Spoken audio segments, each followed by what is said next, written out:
456 првачиња утре ќе го започнат образовниот процес во Охрид. Сите училишта ги имаат направено потребните подготовки за почеток на учебната година, велат од општина Охрид. Во Охрид негативен во Струга позитивен природен прираст во вториот квартал од годинава. Половина век меѓународна научна конференција на меѓународниот семинар за македонски јазик, литература и култура при УќМ.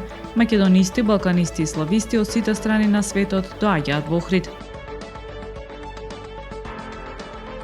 Јубилејното 30-то издание на Охрид Фест почнува утре.